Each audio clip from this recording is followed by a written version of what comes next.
Alfonso Ferragay, gracias por venir. Buenas noches. A vos, Juan Pablo, gracias por invitarme. Alfonso, ¿qué es esto? ¿Una corrida? ¿Especulación? ¿Error no forzado del gobierno? ¿Un poco de todo? ¿Cómo describirías este momento? No, hablas de lo cambiario, supongo. Sí. No, me parece que el problema cambiario era un problema que no debió existir, por lo menos en la magnitud en que lo estamos viendo, y que lo agrandó el gobierno, ¿no?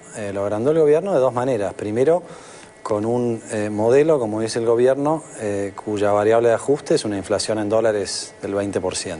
¿Qué quiere decir esto? Todos los precios suben un 25, 26, 27%, y por decisión de política económica el tipo de cambio sube un 5, un 6%. Eso puede darse un año, puede darse 2 años, no se puede dar 20 años. ¿Vos desde el año 2008 venís diciendo que el tipo de cambio no es competitivo? Sí, yo creo que sí, y quizás un poquito antes también. Me parece que desde que apareció la inflación, en 2008 apareció con más virulencia, ¿no? Tuviste momentos del 2008 donde la inflación estaba incluso por encima de los niveles actuales, arriba del 30%, ¿no? Y bueno, esto se puede sostener, como te decía, durante algún tiempo. La soja ayuda a Brasil, pero no puede vivir para siempre un esquema donde para el productor todos los años los costos aumentan un 20% en dólares, ¿no? Ahora, hay niveles de inversión importantes. ¿Por qué eso no alcanza para bajar la inflación? ¿Por el nivel de consumo? ¿Qué otra variable entra a tallar ahí? Bueno, si la tasa de emisión monetaria aumenta un 40%, es muy difícil que la inflación esté por debajo del 20%. Si el gasto público aumenta más o menos al mismo ritmo, también es difícil, ¿no? Y la inversión ayuda.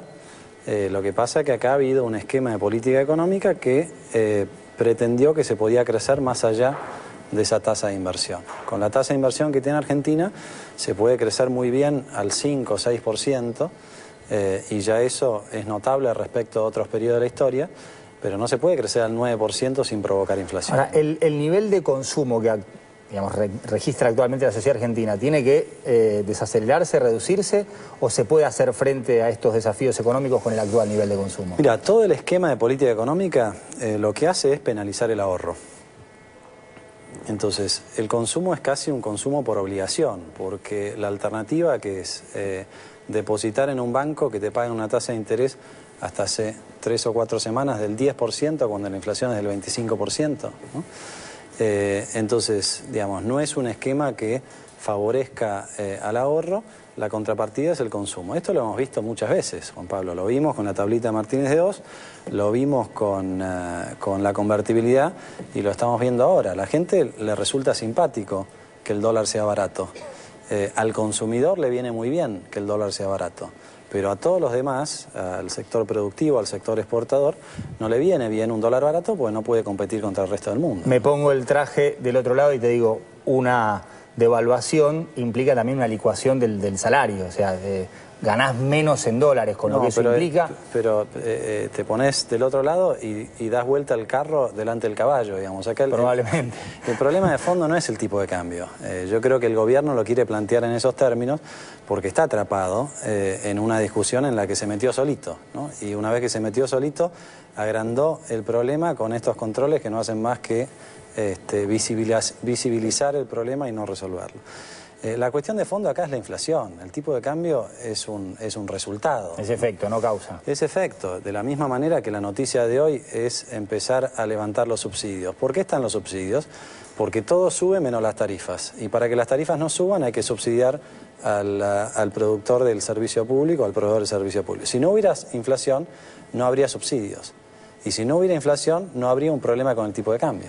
Entonces, sí, el problema de fondo es la inflación.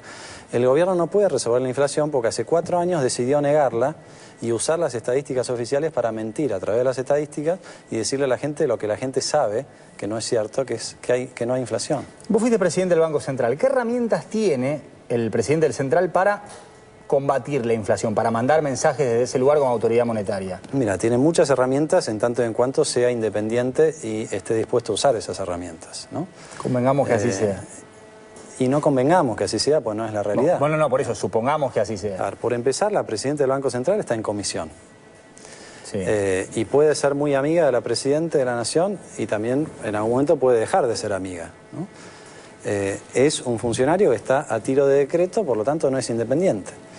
Si el día de mañana se le ocurriera a Mercedes Marcó del Pont, por ejemplo, en vez de emitir al 40% anual, emitir al 20% anual, bueno, alguien podría decir que Marcó del Pont no merece más estar en ese puesto.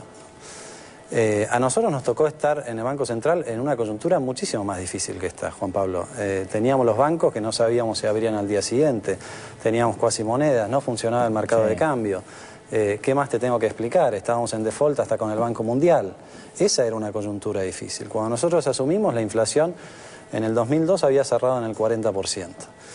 La expectativa para el 2003 empezaba en 35% de inflación. Ahora, ¿qué hace un presidente del Banco Central? ¿Emite menos?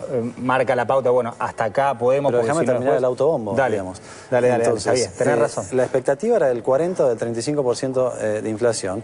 Nosotros empezamos a hacer algunas cosas, prometimos lo que podíamos cumplir, lo fuimos cumpliendo. ¿Sabés cuánto fue la inflación en el 2003?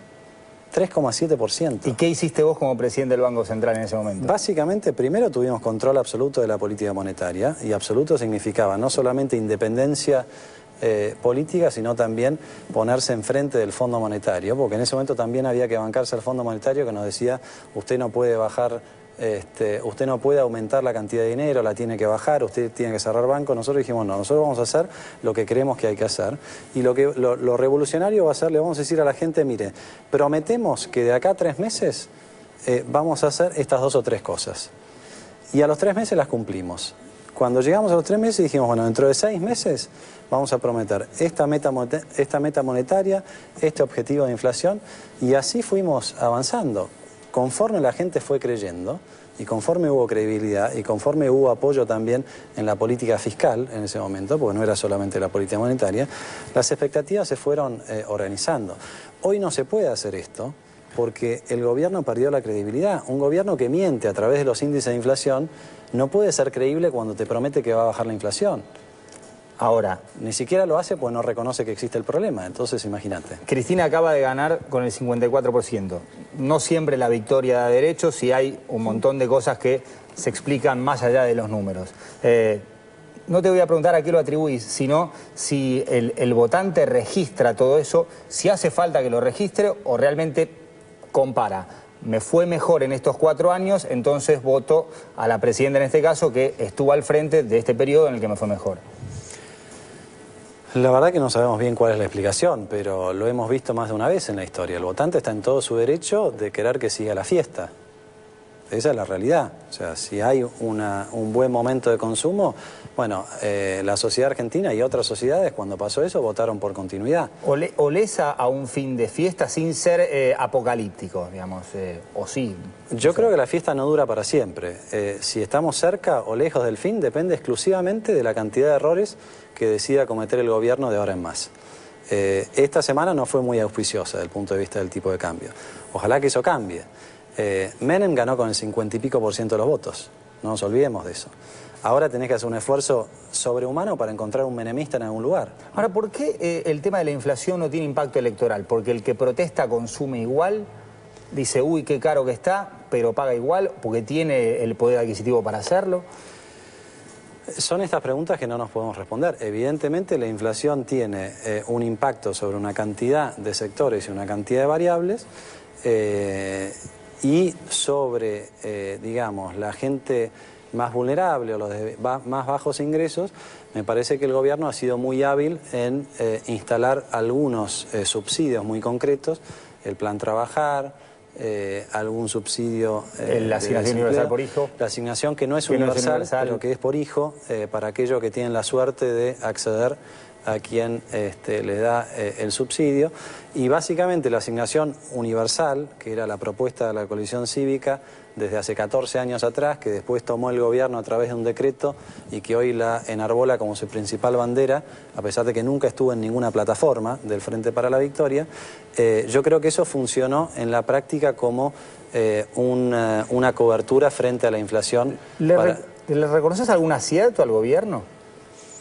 Yo creo que los primeros 2 años del kirchnerismo fueron buenos años en materia económica. Creo que después, una vez que ganaron la primera elección legislativa, A partir de ahí empezaron, a partir de ahí volvió el reflejo de Santa Cruz, digamos.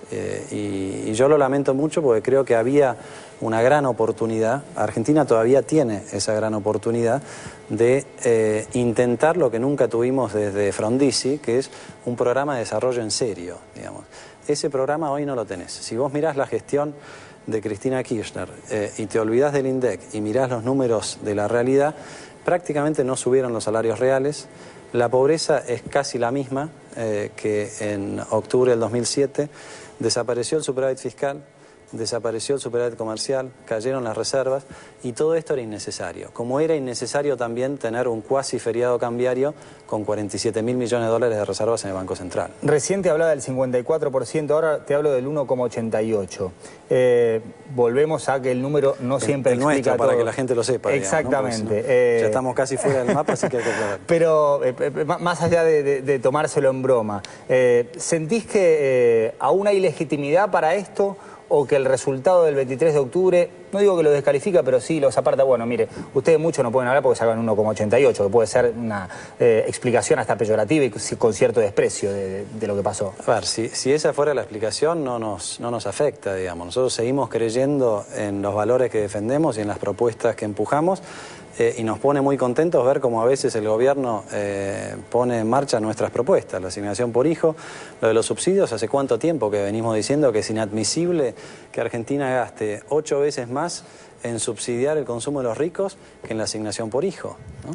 ¿Y admitís algún error de la coalición cívica? Sí, por supuesto que cometimos muchos errores, por supuesto que cometimos muchos errores y los estamos evaluando, pero la verdad que realmente es irrelevante, Juan Pablo, porque nosotros somos el 1,88%, la gente decidió que eso fuera así, y bueno, ahora vendrá el momento en que nosotros nos vamos a recomponer y vamos a ver de qué manera conectamos con la sociedad. Yo estoy convencido que lo que nosotros le ofrecemos a la sociedad son valores que la sociedad valora, valga la redundancia. La honestidad, decir la verdad, que no está bien robar, que no está bien mentir. Tenemos un programa de gobierno que lo pusimos en internet antes que ningún otro partido político. Nos critican que no tenemos propuestas, están todas las propuestas ahí. Después vienen y usan las mismas propuestas.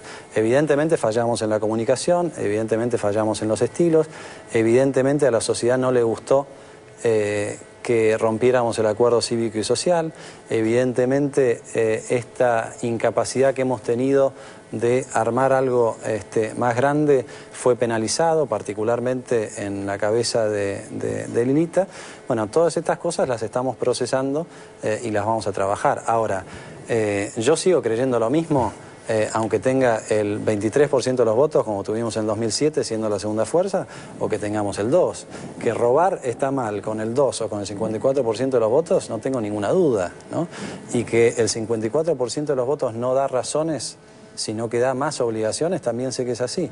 Irigoyen ganó con el 62% de los votos, De la Rúa ganó con el 51% de los votos, Menem ganó con el 51% de los votos su reelección, digamos. Sería un grave error si el gobierno pensara que tener más del 50% de los votos es un cheque en blanco durante 4 años. Y creo que lo bueno de estos días es que alguno se despertó y se dio cuenta que hay que empezar a gestionar y que no se puede seguir confiando en que la soja resuelva todos los problemas. Alfonso, gracias por haber venido. Gracias Buenas noches. a vos, Juan Pablo. Y nosotros enseguida regresamos con otra versión, la de Alejandro Banoli y la Comisión Nacional de Valores. Ya regresamos.